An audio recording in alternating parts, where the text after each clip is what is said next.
amené à constater que notre appel a été entendu. Parce que ce qui s'est passé il y a exactement 8 jours de cela, nous sommes aujourd'hui un vendredi, le 6 juin précisément, mais la population togolaise s'est fortement indignée, s'est soulevée pour exiger la libération des détenus politiques, au premier rang desquels Angron,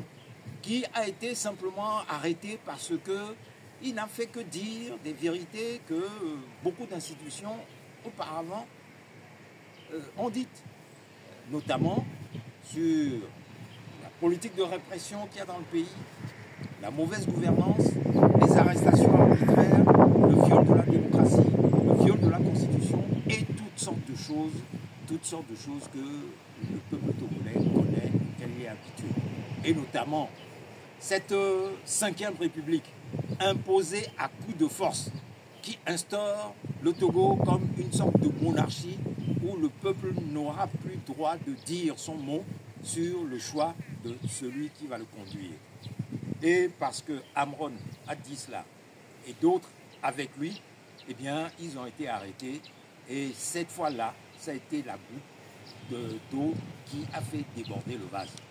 Les populations indignées, à l'appel de nos frères de la diaspora, nos frères et sœurs de la diaspora, mais se sont portés dans les rues pour souhaiter un bon anniversaire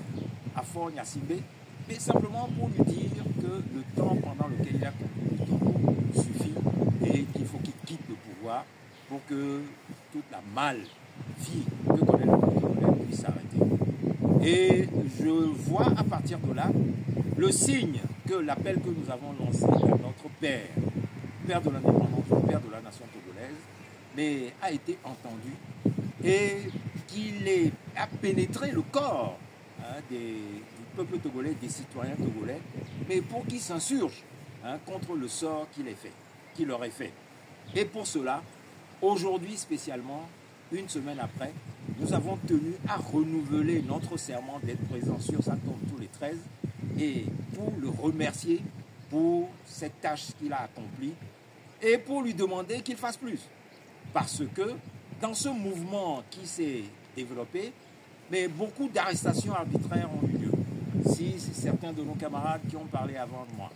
disent qu'eux, ils ont été libérés, beaucoup d'autres croupissent en prison pour avoir été arrêtés arbitrairement. Et ce mouvement du 6 juin a vu un viol incroyable de la démocratie. Non seulement des arrestations arbitraires, mais des voies de fait commis contre des journalistes, à qui on a arraché leurs appareils,